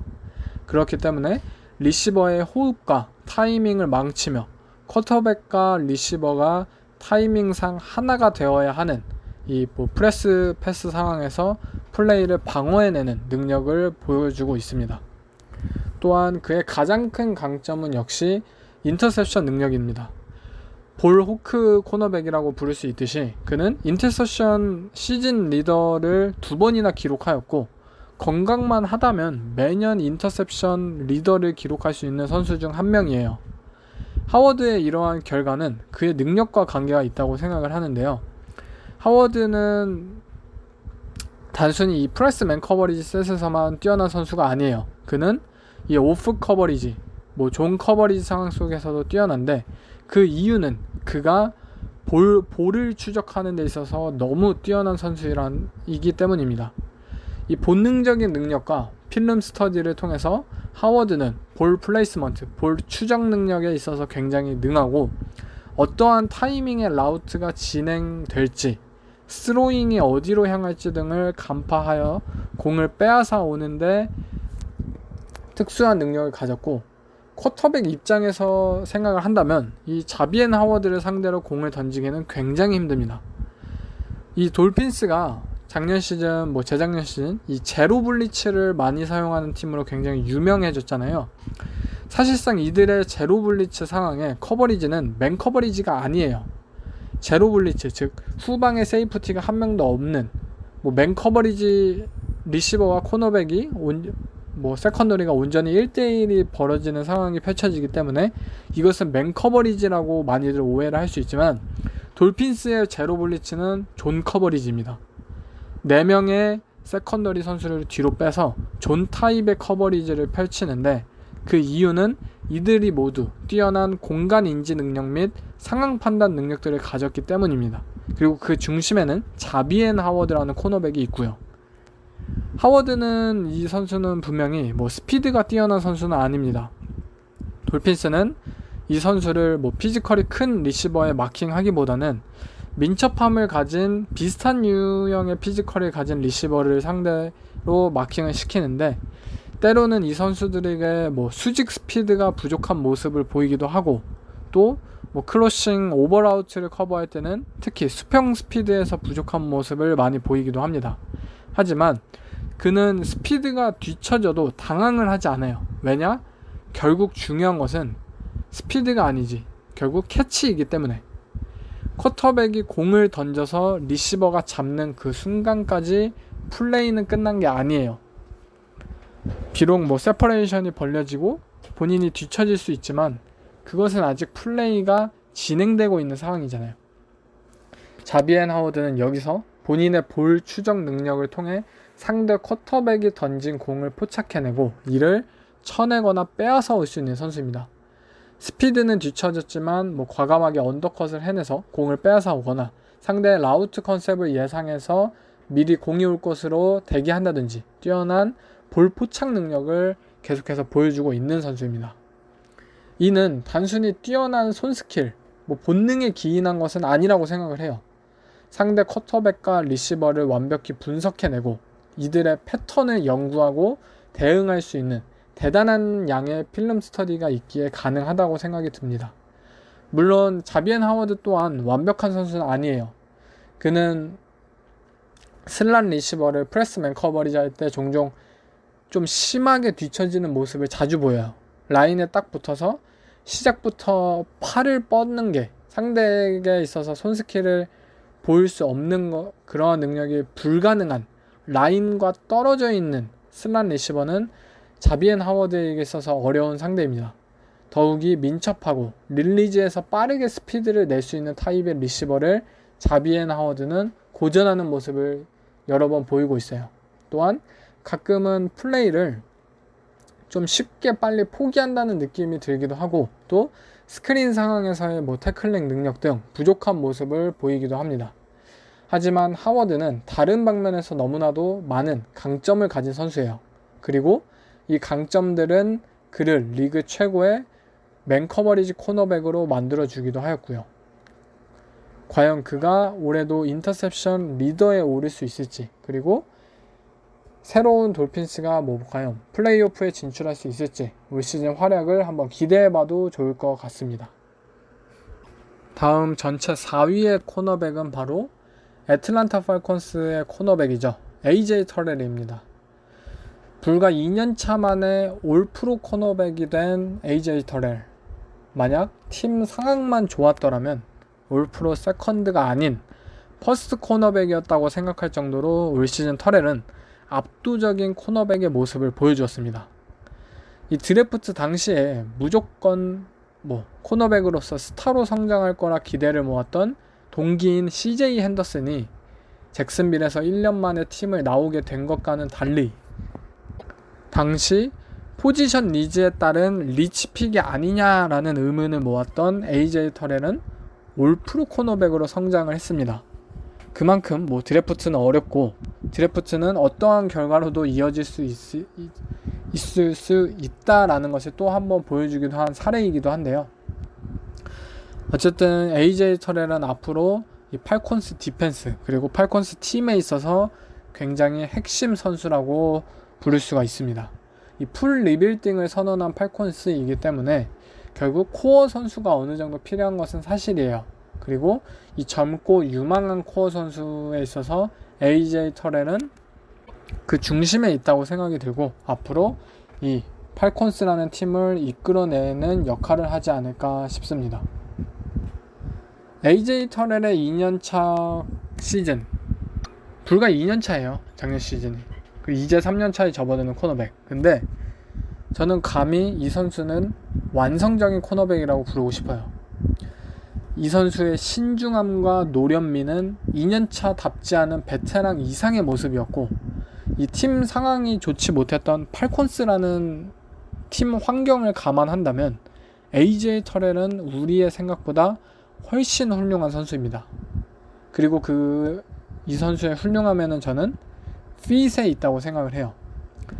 이 선수의 신중함과 노련미, 상대 리시버를 온전히 따라할 수 있는 빠르고 민첩한 핏은 이 선수가 가진 가장 큰 강점이고, 그렇기 때문에 상대 리시버에 섣불리 반응하지 않을 수 있게 되면서 본인이 가진 이러한 핏을 통한 강점을 통해서 리시버에 쉽게 대응할 수 있는 코너백적인 능력을 가지고 있어요. 또한 존 커버리지, 맨 커버리지, 프레스, 스쿼트, 오프 모두 상관없이, 어떠한 스킴에서든지 상관없이 자신만의 플레이를 펼칠 수 있는 선수이면서, 이러한 다재다능함과 여유는 팀의 입장에서 굉장히 큰 자산입니다. 이 팔콘스의 디펜시브 코디네이터인 딘 피스 코치는 변장된 커버리지를 선호하는 코치예요. 그렇기 때문에 상대 오펜스를 스냅 전과 스냅 후에 변화를 주면서 속이는 것은 굉장히 중요합니다. 맨 커버리지처럼 보였지만 스냅이 시작된 후에 존 커버리지로 변화를 한다든지, 이러한 상황에서 쿼터백은 주로 상대 디펜스의 세이프티와 코너백을 통해서 커버리지를 확인을 하잖아요. 근데 이 AJ 터렐이 가진 다재다능함은 쿼터백을 직전까지 속여내는데 가능하게 해줍니다. 또한 터렐은 이 레버리지를 굉장히 잘 이용할 줄 아는 코너백이고, 상대 리시버들의 라우트를 예상하는 움을 자주 보여주기도 합니다. 이 뛰어난 필름 스터디와 본능을 가진 선수로서 그는 어떠한 유형의 리시버와도 매치업이 가능한 선수예요. 6-1이라는 피지컬처럼 큰 리시버를 비롯해서 작은 리시버들까지, 왜냐하면 민첩하기 때문에 이 모든 매치업이 가능하면서, 개인적으로는 맨 커버리지 상황에서 더욱더 특화된 코너백이라고도 생각이 들어요. 물론 AJ 터렐 또한 보완해야 할 점이 굉장히 많습니다. 그는 이 프레스 커버리지 상황에서 때로는 너무나도 쉽게 리시버들에게 후방을 내줍니다. 이 프레스, 스쿼트, 이 테크닉, 존 커버리지 상황에서 그는 본인 앞에 선 리시버를 적당히 제밍을 하지만, 이 플랫존에 새로운 리시버가 없다면 그 리시버를 계속 후방까지 따라가면서 세이프티한테 인계를 해줘야 돼요. 그런데 AJ 터렐은 너무나도 쉽게 리시버 마킹을 세이프티에게 먼저 떠넘기기 때문에, 아니 우리의 세이프티가 이 리시버를 커버할 거라고 아직 시간도 부족하고 상황 판단도 되지 않았는데, 본인 혼자서 섣불리 나 지금 리시버 보내, 너가 커버해 라는 판단이 너무나도 빠르고 쉽게 포기를 하기 때문에 상대 쿼터백과 리시버에 있어서 쉽게 오픈 찬스를 내주는 경우가 종종 많아져요. 이 부분은 커뮤니케이션 문제일 수도 있고, 아니면 아직 요새 리그의 대세가 되고 있는 매치업 매칭존 커버리지나 매치업 맨 커버리지 상황에서 충분히 능력을 길러야 하는 부분이기도 하고요. 또한 터렐은 의외로 손 스킬이 부족해 보이는 모습을 많이 보여요. 이 긴 팔과 피지컬을 자랑하는 선수이지만 손을 잘 못 쓴다는 것은 분명히 아쉬운 점입니다. 본인의 긴 팔과 이 피지컬을 반드시 강점으로 앞으로 발전시켜야 하지 않을까 싶습니다. 훌륭한 핏, 뛰어난 볼 스킬, 그리고 피지컬, 다재다능함, AJ 터렐이 가진 강점은 상당합니다. 그리고 단 2년차 만에 이 선수는 리그 정상급의 코너백으로 성장을 했고, 본인이 가진 잠재력을 마음껏 보여주기 시작했어요. 하지만 이는 어느 정도는 과대평가된 면도 없지 않아 있습니다. 왜냐? 팔콘스의 다른 코너백, 세컨더리는 정말 너무 허접한 선수들이기 때문에 쿼터백들이 일부러 이 선수들을 노리지 AJ 터렐을 굳이 노리지 않았어요. AJ 터렐에게 일부러 공을 잘 던지지 않았고, 그렇기 때문에 AJ 터렐의 스탯이나 이런 것들이 어느 정도 과대평가되기도 했습니다. 하지만 분명한 것은 AJ 터렐은 이제 23살인 선수예요. 23살에 2년차에 올프로를 라는 레벨에 등극한 선수예요. 앞으로도 계속해서 큰 발전을 거듭할 수 있는 선수이고 잠재력을 가졌고 이 애틀란타 팔콘스의 디펜스를 앞으로 이끌어낼 선수로 생각이 듭니다. 다음 전체 3위의 코너백은 바로 볼티모어 레이븐스의 코너백이죠. 말론 험프리입니다. 올 프로 퍼스트 코너백 출신, 5년간 97.5밀리언 달러 계약을 따낸 말론 험프리. 험프리는 2021년 시즌 부상으로 인해서 제 기량을 발휘하지는 못했습니다. 그렇지만 올 시즌 레이븐스의 루키인 카일 해밀턴 그리고 FA에서 영입한 마커스 윌리엄스와 함께 볼티모어 세컨더리는 다시 도둠을 준비하고 있고 말론 험프리는 이 그룹을 이끌면서 다시 한번 큰 활약을 보여줄 것으로 기대가 됩니다. 사실 말론 험프리는 이미 올 프로라는 그 업적이 있는 만큼 본인이 증명한 선수예요. 리그 최고의 락다운 코너백 중에 한 명입니다. 그는 필드 전곳을 누비면서 리시버를 따라다니면서 경기에서 아예 지워버릴 수 있는 능력을 가진 코너백이고 이 선수가 가진 가치는 말로 다 할 수가 없는 정도라고 저는 생각이 듭니다.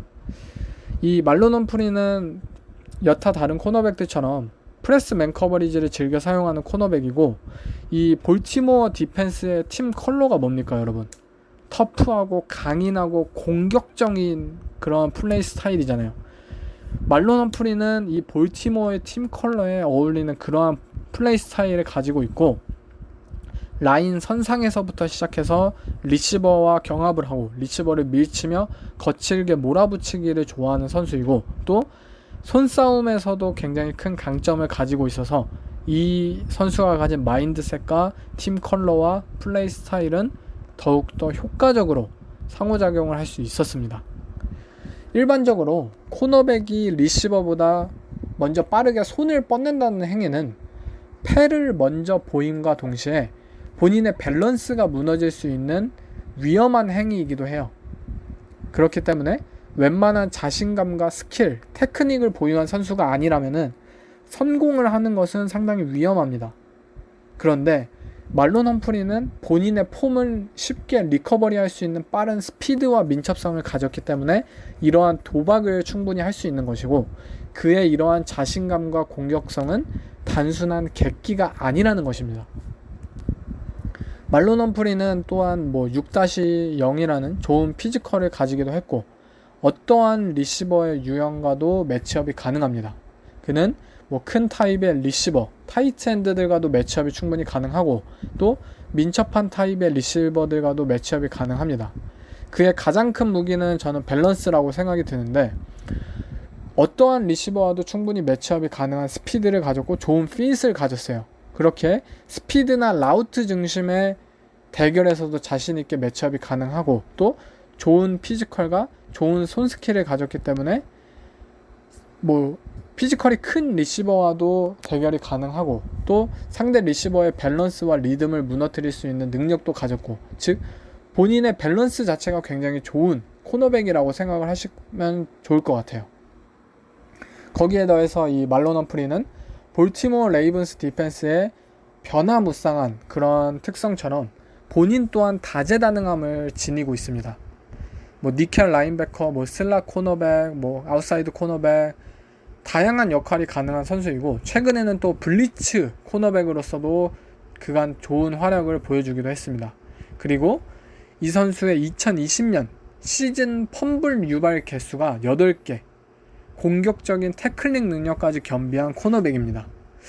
아마 이 말론 험프리는 정말 어느 팀에서든지 원하는 유형의 코너백이고 아마 종합적인 능력치로만 따지면은 리그 최고인 수준이 아닐까 싶습니다.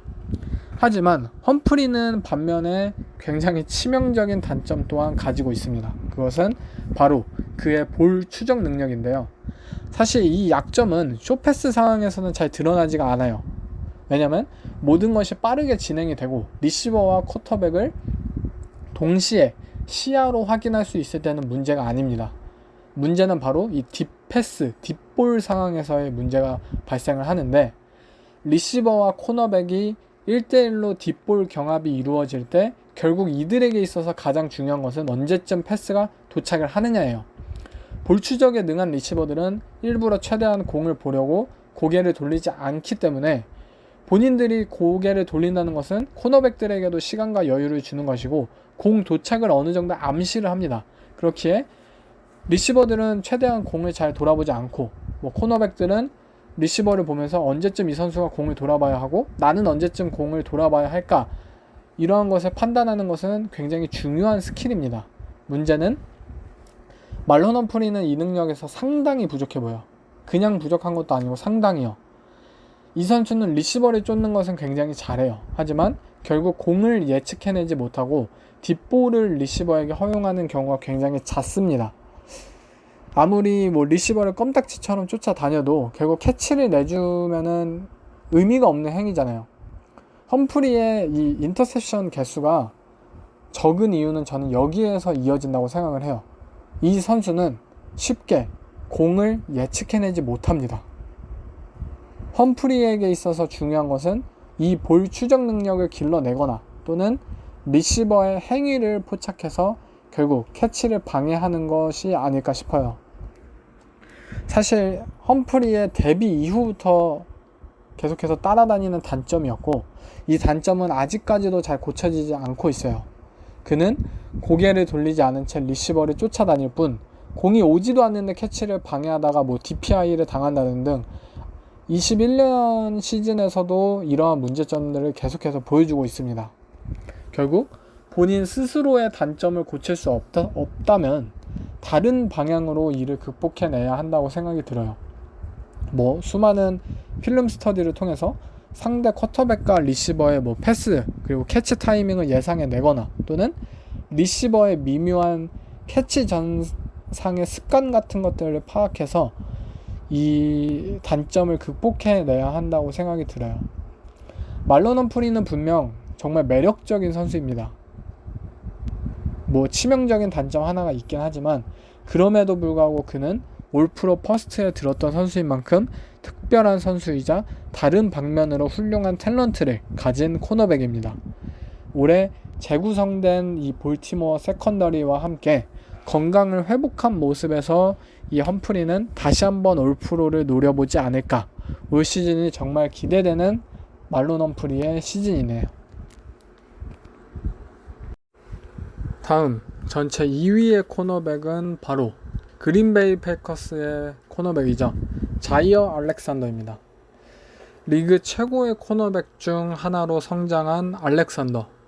비록 2021년 알렉산더는 많은 경기를 결장하였지만 2022년 도약한 패커스 디펜스와 함께 다시 한번 최고의 코너백으로 돌아올 것이라 생각을 하는데요.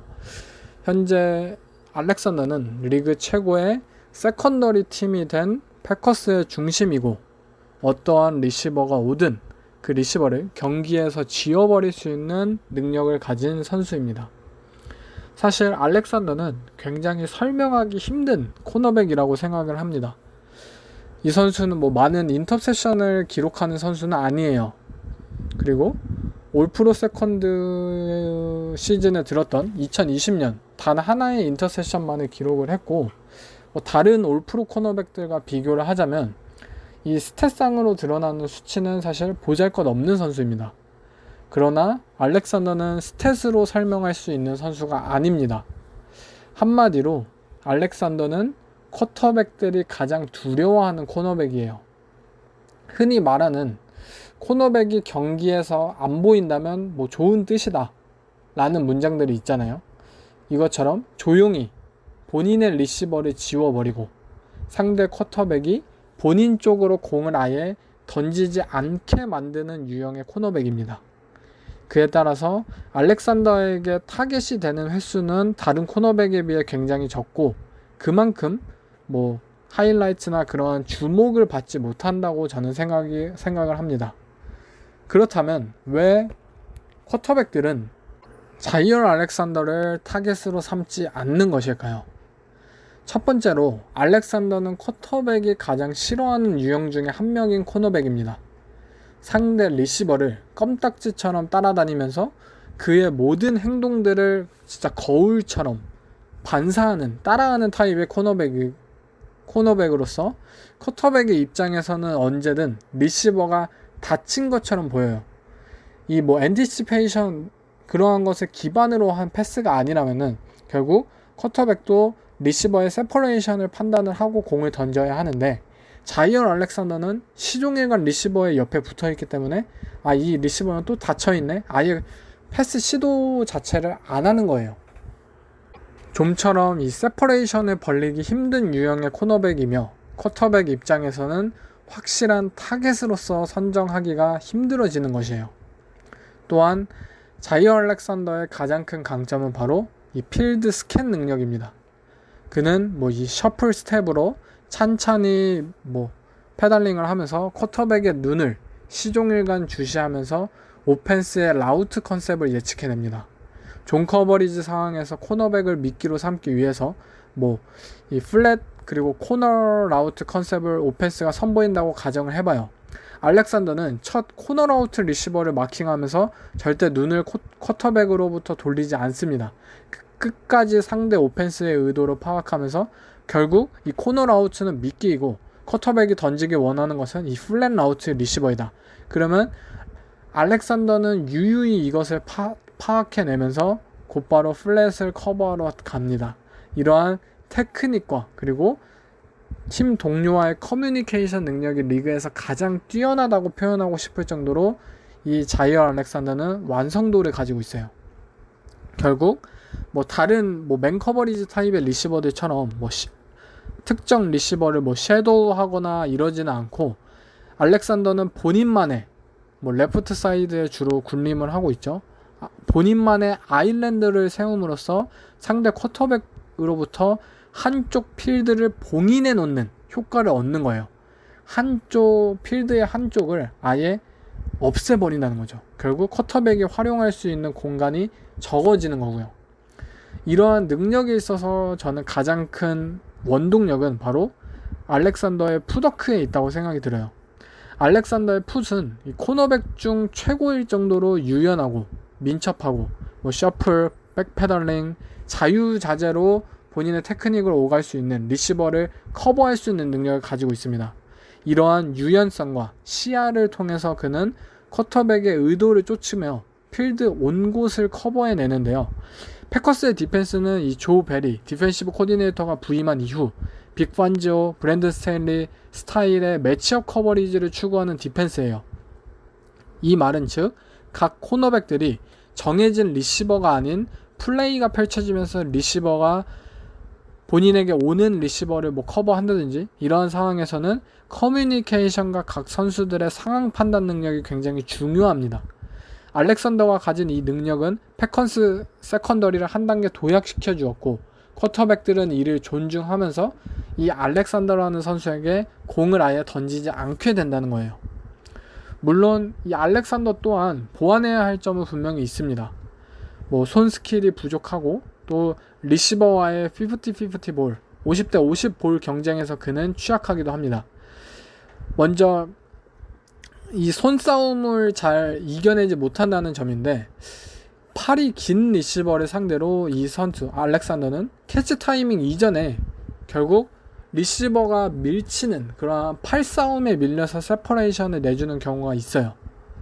마이크 에반스나 이렇게 손을 잘 쓰는 긴 팔을 가진 리시버들을 상대로, 또한 공중볼 경합 상황에서 이 선수는 공을 아예 쳐내거나 또는 리시버의 타이밍, 캐치 타이밍을 어그러뜨리는 능력 자체도 부족을 합니다. 결국 리시버를 따라다니는 것 자체에는 특별한 능력을 가졌고 쿼터백들의 의도 자체를 봉쇄해내기는 하지만, 결국 쿼터백이 이 선수를 타겟으로 삼았을 당시에 이 선수는 의외로 캐치를 쉽게 허용하기도 합니다. 그러니까 아예 의도를 원천 봉쇄하는 것은 이 선수가 가진 특별한 능력이지만, 결국 쿼터백이 이 선수를 향해 공을 던졌을 때 의외로 쉽게 캐치를 내주는 경우가 많다는 뜻이에요. 아무리 리시버를 껌딱지처럼 따라다녀도 결국 캐치를 허용하면 이는 무의미하다는 거 계속해서 얘기를 했었죠. 알렉산더 또한 이 볼 스킬 능력을 앞으로도 더욱 익혀내야 되지 않을까 싶습니다. 또 때로는 이 선수가 굉장히 민첩하고 유연하긴 하지만 리시버들의 과장된 움직임에 쉽게 현혹이 되기도 해요. 아까도 얘기를 했지만 결국 코너백은 리시버의 힙을 보면서 판단을 하고 이 진짜는 여기 힙에 있습니다. 하지만 머리나 어깨를 통한 페이크는 결국 가짜예요. 근데 어쨌든 이러한 페이크를 잘 주는 리시버를 상대로 자이어 알렉산더는 쉽게 넘어가기도 하고, 물론 리커버리 능력이 뛰어나긴 하지만 뭐 이러한 점은 분명히 부족한 능력이고요. 좀 더 침착함과 그리고 필름 스터디를 통해서 이러한 부분을 보완해내지 않을까 싶습니다. 알렉산더는 이미 리그 탑 코너백임이 분명합니다. 본인만의 아일랜드를 건설하고 있을 정도로 쿼터백들은 그에게 공을 던지기 자체를 꺼려하기도 하고요. 하지만 그가 가진 단점들도 분명히 존재하기 때문에 이 부분을 앞으로 보완하면서 명실상부한 넘버원 코너백으로 성장할 수 있을지는 조금 지켜봐야 한다고 생각이 듭니다. 하지만 저는 어쨌든 올 시즌 패커스의 세컨더리는 리그 탑이라고 생각할 정도로 유망하고 이들의 활약이 올 시즌 기대가 되기 때문에 자이어 알렉산더가 부상에서 회복을 하고 올 시즌 올 프로 퍼스트에 등극할 가장 확률이 높은 코너백 중 한 명이지 않을까 생각이 듭니다. 다음 전체 1위의 코너백은 모두가 아시죠? 얼마 전 슈퍼볼 반지를 받았던 LA 램스의 젤런 램지입니다. 커리어 6년간 3번의 올프로 퍼스트 그리고 5번의 프로볼에 등극한, 그리고 마침내 슈퍼볼 챔프라는 이력까지 추가한 램지. 그는 명실상부한 리그 최고의 코너백입니다. 5년간 $100밀리언라는 파격적인 계약을 체결하기도 하면서 코너백이라는 포지션의 가치를 한 단계 높인 선수이기도 하는데요. 이제 28살로 접어드는 젤런 램지는 본인의 커리어를 데럴 리비스 또는 디온 샌더스급으로 올리기 위하여 아직도 증명을 하고자 하는 선수입니다. 그렇다면 그는 올해도 리그 최고 코너백의 자리를 과연 지킬 수 있을까요? 먼저 램지는 단순한 넘버원 코너백이 아닙니다. 최근 5년간 말 그대로 압도적인 리그 최고의 코너백 자리를 지키고 있으면서 1라운드 2장 그리고 5년간 $100밀리언, 숫자 그대로 우리 시대 최고의 코너백임을 보여주고 있습니다. 일반적으로 코너백들에게는 두 가지 종류가 있잖아요. 프레스 코너백과 오프 커버리지 코너백. 프레스 코너백은 라인 선상에서 상대와 밀접하여 릴리즈 시작부터 그의 라우트를 방해하고 또 쫓으면서 수준급의 손스킬과 추적 능력이 필요합니다. 반면 오프 커버리지 코너백은 상대 리시버와 일정 거리를 두며 그의 라우트에 반응하거나 상대 쿼터백을 보며 반응하기 때문에 뛰어난 밸런스 그리고 풋볼 IQ가 필요합니다. 일반적으로 코너백들은 각기 다른 강점들을 가지고 있어요. 프레스를 선호할 수도 있고 오프 커버리지를 선호할 수도 있습니다. 반면 본인이 편하지 않은 상황 속에서는 자기의 장점을 드러내지 못하기도 해요. 그러나 이 젤런 램지라는 코너백은 리그에서 유일하게 모든 게 가능한 선수라고 생각이 들어요. 그것도 리그 최상급의 레벨로 말이죠.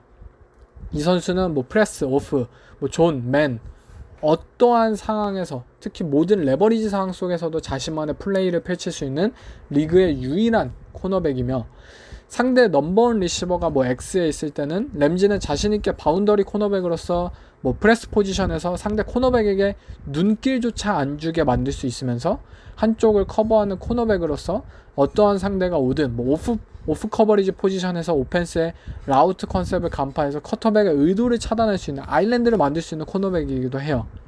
이처럼 램지의 이러한 다재다능함은 LA 램스에서 잘 드러났는데, 램스에서 램지의 가장 큰 변화는 그의 슬락 코너백으로서의 역할이잖아요. 여러분들도 잭슨빌 제기어스 시절에는 젤런 램지가 아웃사이드 코너백을 전담하면서 그의 활약을 보여주었지만, 램스에서는 그가 슬락 코너백으로서의 스냅 비중도 굉장히 크게 가져가면서 램지가 변화를 경험하고 있다라는 말들을 아마 자주 들으셨을 거예요. 이 브랜든 스테일리 코치 시절부터 라인 모리스 최근 코치까지 이 램지는 잭슨빌에서의 전형적인 아웃사이드 코너백의 역할보다는 램스에서는 분명 슬락 코너백으로서의 비중이 많이 늘었고, 이 비중이 점점점 증가하는 추세를 보이고 있어요. 그렇다면 왜 램지를 과연 슬롯 코너백으로 사용하는 것일까? 이미 그는 뛰어난 아웃사이드 코너백인데도 말이죠. 그 이유는 물론 스킴적인 부분도 있어요. 이 램스라는 디펜스는 박스의 숫자를 적게 배치해서 투 하이쉘을 유지하는 스킴적인 구조를 가졌기 때문에 결국 이 박스의 숫자가 적다는 것은 런 디펜스에 대한 취약성을 가지게 됩니다. 그렇기 때문에 런 디펜스에 가담을 해야 하는 슬롯 코너백은 태클링 능력이 뛰어나고 또 뭐 타이트 핸드나 뭐 또는 풀백이나 뭐 좋은 피지컬을 가진 코너백이 굉장히 도움이 됩니다. 이 선수들을 상대해야 하기 때문에. 젤런 램지는 리그에서 가장 태클링 능력이 뛰어난 코너백 중에 한 명이기 때문에 이 램스의 슬롯 코너백으로서 적합하기도 하고, 또한 그의 인사이드, 아웃사이드 상관없이 모든 레버리지, 모든 앵글 상황에서 플레이를 할 수 있다는 다재다능함은 결국 슬롯 코너백 역할을 맡길 수밖에 없게 된 거예요.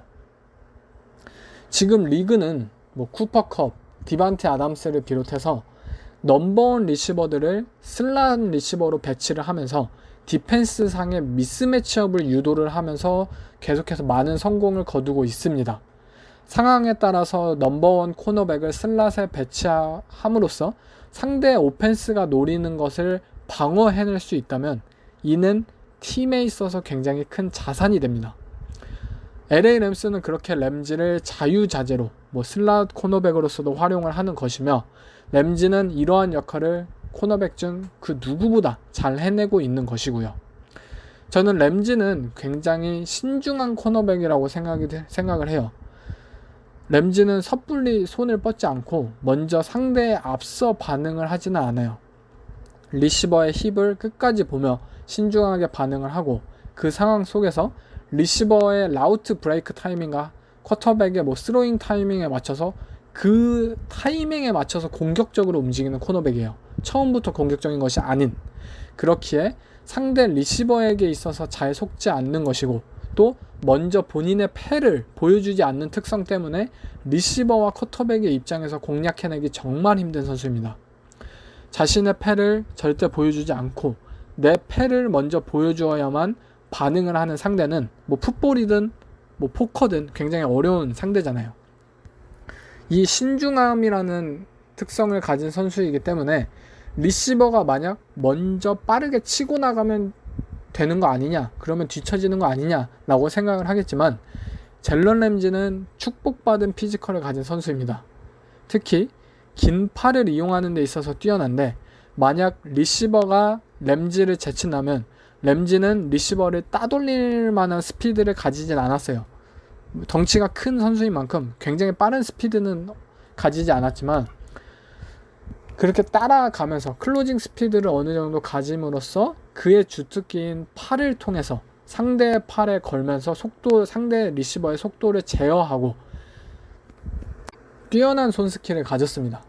램지는 이 선수가 가진 긴 팔, 그리고 힘 자체가 워낙 센 선수이기 때문에 리시버의 입장에서 이 선수의 팔을 뿌리치기가 여간 힘든 게 아니에요. 만약 리시버가 램지의 팔까지 뿌리칠 정도로 제쳤다고 하더라도 젤런 램지는 끝까지 리시버의 캐치 타이밍을 재면서 긴 팔을 쭉 뻗어서 공을 쳐내버립니다. 즉 리시버의 입장에서는 램지를 상대할 때 처음부터 끝까지 캐치를 해낼 때까지는 안심할 수 없는 상황인 거죠. 물론 램지의 이러한 특성은 때로는 같은 피지컬과 손 스킬을 가진 리시버들에게 된통 당하기도 합니다. 특히 템파베이의 마이크 에반스에게 플레이오프에서 역전의 빌미를 제공한 터치다운, 여러분들도 기억하실 거예요. 자기와 비슷하거나 더 좋은 피지컬을 자랑하는 리시버들에겐 때로는 뒤처지기도 합니다. 또한 신중한 타입의 코너백이기 때문에 디반테 아담스와 같은 이 퍼스트 스텝부터 너무 빠르고 너무 민첩하게 릴리즈를 시작할 수 있는 리시버에게는 숏야드 공간을 쉽게 내주기도 해요. 딥볼 자체를 잘 리커버리하고 따라가는 것은 좋지만 결국 숏야드 상황, 레드존 상황에서의 이 선수가 좀 뒤처지기도 한다는 뜻이죠. 하지만 어쨌든 젤런 램지는 결국 뛰어난 피지컬, 스킬, 테크닉, 밸런스 모두를 보유한 코너백이기에 리그에서 가장 일관성 있고 뛰어난 활약을 보여주는 코너백입니다. 과연 그가 올해 램스를 슈퍼볼 2연패를 위해 도와줄 수 있을지, 그리고 그의 커리어에 또 다른 올프로 이력을 추가할 수 있을지 지켜보는 것이 굉장히 기대가 되는 시즌입니다. 네, 이상 코너백 탑 11 랭킹을 꼽아봤는데요. 아마 제 랭킹에 동의하시는 분들도 있고 또 뭐 잘 동의하지 않는 부분도 있을 거예요. 하지만 한 가지 분명한 것은 코너백이라는 포지션은 너무나도 스킴에 따라서 유형이 달라지기도 하고, 또한 포지션 자체에 이해도가 없으면 굉장히 파악하기 힘든 포지션이기 때문에 다양한 의견을 존중하는 것이 맞지 않나 싶습니다. 그렇다면 오늘 팟캐스트, 이번 팟캐스트는 여기까지 하겠습니다. 감사합니다.